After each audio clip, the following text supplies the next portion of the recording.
My fellow risers, that's my fellow people trying to be reasonable, empirical, skeptical, and imaginative in their search for truth. So today, I got a text message that Rehi had joined someone for a walk, a guy who walks his dogs often by my place. So then Neo and I, we went and got him, went to Alex's, and when I'm at Alex's, I'm inside and I hear Neo and Rehi barking. Neo's tied up, Rehi's barking. Okay, there's an intruder. Someone walking through the camp. So I poke my head out. So I'm crouched down, I'm looking out like this. And I see that a guy and his wife has avoided the dog, so she's a bit farther away, walking off path. And the guy is looking stern. He would take a step forward and then he turns around like this and he goes, and he'll take a step forward, to carry on his way. And he'll turn back at Rehi, who's barking. He takes another step, turns back.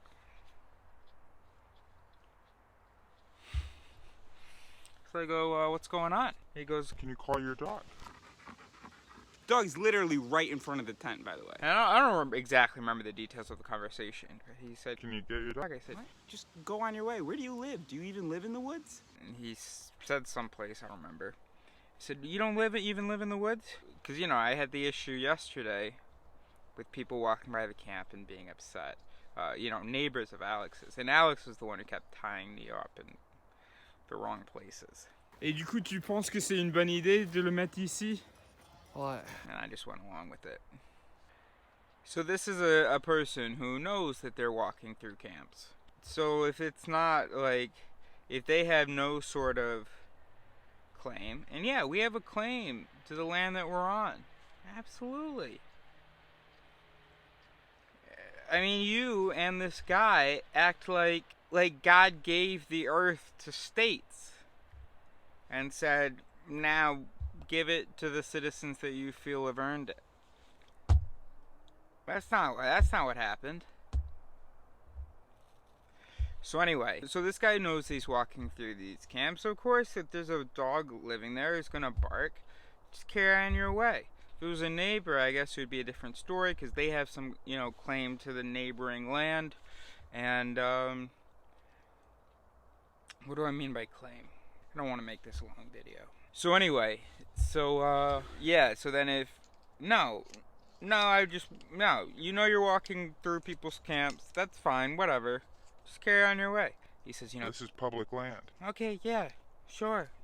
She says, I have a right to walk here. Okay, fine. So this is public land, blah, blah, blah. Fuck off. You want them to sleep in your hallway? On your sidewalk? And also, fuck off. All land is public land. You fucking idiot.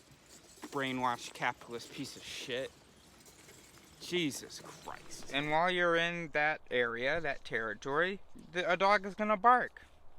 Ignore him, keep going. Not have to keep looking at him and telling him off. And at one point, he's off in the distance and we're yelling at each other and he says, Your dog doesn't impress me. My 7-month-old puppy with no voice doesn't scare him. Okay, come back and talk to Neo. Anyway. So, okay, so what else? So then I went to a bunch of stores. This is outside of Le Roi Merlin, to try to get a battery because, I was looking on Amazon and I want to get a big ass battery or a generator, I don't know.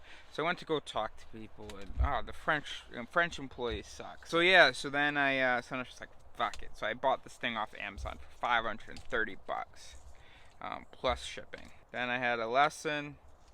I went to a grocery store, got some sauce, and was annoyed that people were blocking the fucking paths. You can live next to the path, that's fine. Just don't block the fucking path in a grocery store. Why are you taking a step back every time you see someone coming and then taking a step forward again? Why don't you just leave it clear? If you want to put your tent there, that's fine. It's not in the way though. You can put it right next to the path. Take up one of the aisles, one of the racks. Turn it into a home. Okay, fine. But we need a flow of traffic. So that was annoying. And I wanted to get Alex to go do his taxes today so that he can get his benefits, get his RSA. And he hates paperwork and all this stuff, so I couldn't convince him to go today. So we're gonna try again on Wednesday. But the thing is, if he does get benefits, so it's 500 euros a month, right? Right now he gets nothing, right? We go to the, the Heart restaurant to get food. Yeah. I don't know where he gets his little 5 euros and 10 euros for tobacco and stuff. He always explains it too, and I always forget. And why do it's just such an insignificant explanation. Anyway, so if he gets that 500 euros a month, you know what though? He's gonna start going to the grocery store. And so it might, so I was thinking, because sometimes he'll ask me for $5, $10. Oh, that's where he gets it.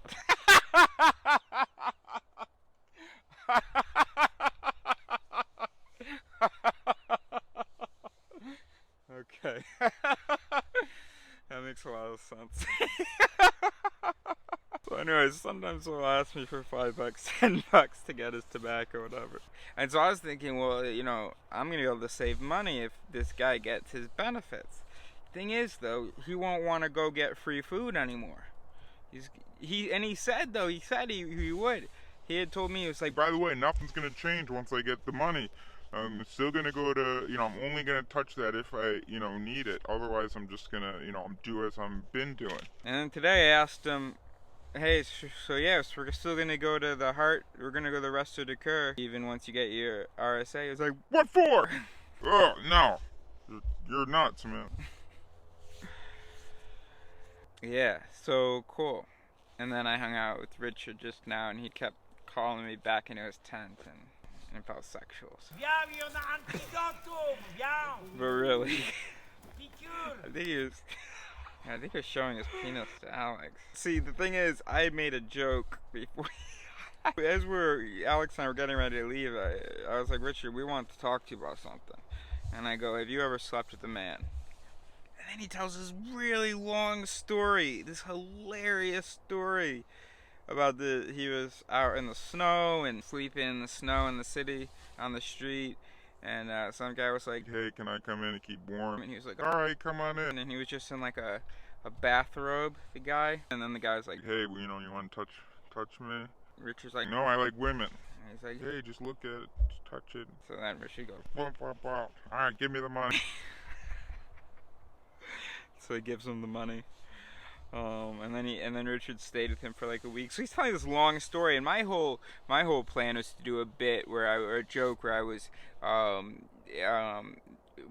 gonna say that Alex wanted to suggest a threesome between the three of us. That was my whole bit. It was supposed to be a quick thing, but I did wonder what his reaction would be. And mostly though it was for the reaction of Alex. So Alex. What? So he tells this long story, and I was like, okay, well, obviously this is the centerpiece. This has become the bit. I have nothing to contribute here. But then after he told the story, I still wanted to do it.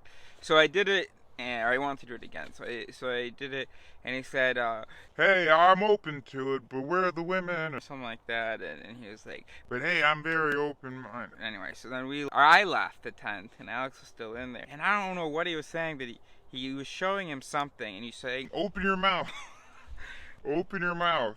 Not cream cheese. What is it? Sour cream. Fresh. Open your mouth. Open your mouth. And so it might, and he kept saying it was like a lotion or something. I don't know. So it might have actually been a thing that he was trying to get Alex to smell or eat. I don't know. But anyway, and I was like, no thank you, no thank you. So Alex leaves. And then Rich yelling, trying to get me to come into the tent. Man, it's so awesome, bro, being out here. Like, as I remember that I'm sort of a normal person in some ways, as I remember that because when I first got out here, I got confused because there's no category for me. So even me, and so I get why anybody else would do it. And, you know, and shame on me for faulting them. Or I guess we fault all of us. I was all, hey, I'm a homeless guy, but it feels so gross and weird to say. I'm not sure why I said gross. But, yeah, so I was, I think I've been looking at myself a lot in yesterday's video as well, and I think it's because of the light. I can't really see where the lens is. I was also confused. And then I remembered, oh wait, I went to this school, and I went to like, what is going on? Oh yeah, and then it felt like I like woke up again, and was like, oh yeah, I remember, I'm out here, I'm doing this thing. Yeah. I think I had that journey. Yeah, because there's no category for me. And so I was thinking, like, yeah, I am a homeless person. I'm a person who cannot afford to pay for a home, and I'm, you know, and I have no work, and so yeah, I am. But of course, the homeless category involves so much more than that. And I guess that's what I, of course, had to, I don't know. It's an obvious thing, so I don't know what I had to realize. But anyway, so my point was, shit. Oh yeah, it's so cool being out here. Yeah, just the people I meet and the stories they tell and just the adventures. I can't believe I was, what version of me was in an apartment? I was someone who would think it was so dumb and pretentious when someone would tell some long story about some homeless person they met, but I would also secretly want to have those stories, and I had stories like that. Or, you know, someone who posted on Instagram, hey, we sat down with this homeless guy and we talked to him for 3 hours. Whatever. And I was like, ugh. But also, if I had done that, I would have been tempted. And when I have done that, I'm sure, I don't know how active I was on social media, but I'm sure I have, you know, I would do that. I would try to be as, you know, subtle and slick and whatever as I can, but when I got out here, when Ryszard, you know, was the first person I was really hanging out with, I posted that shit on Instagram immediately. My best friend. Yeah, absolutely, I'm guilty of that. And of course I belonged out here. Rather than trying to fit in with the society people called soapies and breaking their rules and upsetting them and hurting their feelings all the time. I feel like, I can breathe out here. Not hurting anyone's feelings out here. If I am, we talk about it. That's it. We yell about it. That's it. We sort it. It really feels like a lifetime ago being in an apartment, and it really feels like some sort of cartoon of myself, some cardboard cutout of myself, just not really tapped into who I am and where I should be and what my life should be like. I mean, yeah, okay, these aren't the greatest adventures ever, but it's not what you're experiencing. Well, I don't know what you're experiencing, and I don't know how much better these experiences are either. But it's new and fresh, it's different from the first 30 years, and I'm free to, when I get bored, to set up in a whole nother kind of community in life. No job or apartment tying me down. I do wish there was a woman, though. I have to admit that. Oh, just felt a little funny because I was thinking about somebody who might be watching it. Never mind. Now I'm thinking about the people who are gonna think that I'm talking about them. Anyway, God, gross. So, that would be nice to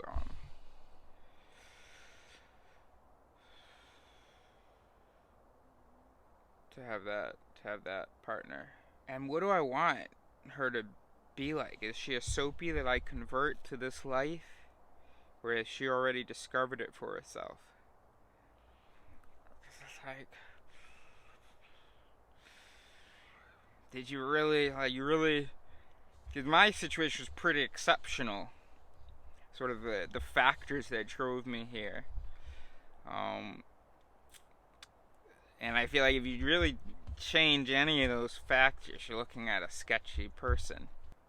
You know, so there's no mental illness issues, there's no drugs that may help you discover that you liked being outdoors. No serious crazy relationship thing. It was really like a philosopher, and I mean, I don't even know what else. What else can you be out here? You can be some kind of an artist, a painter, a dancer, or something. Yeah. But soapies are so rigid. But yeah, I guess her I could. Maybe she's like in film or something. And then when we meet, she'll say, Oh my god. I am a cardboard cutout of myself. Why am I in an apartment? What am I doing? You saved me. You saved me, master. that's my ultimate dream, right? No, it isn't. I guess there's a piece like, not the master, not the indebted saving part, no, but there is a piece of recognition. I feel like I would have actually achieved something if I can get someone to. Well, I guess I'm getting confused between critical thinking and living outdoors, but just to be open, really. To be imaginative, right, my risers? Oh wait, I did not do that acronym correctly at all. We're trying to be reasonable, imaginative, skeptical, and empirical. We're rising. We rise. Alright, that's enough. Oh, good night.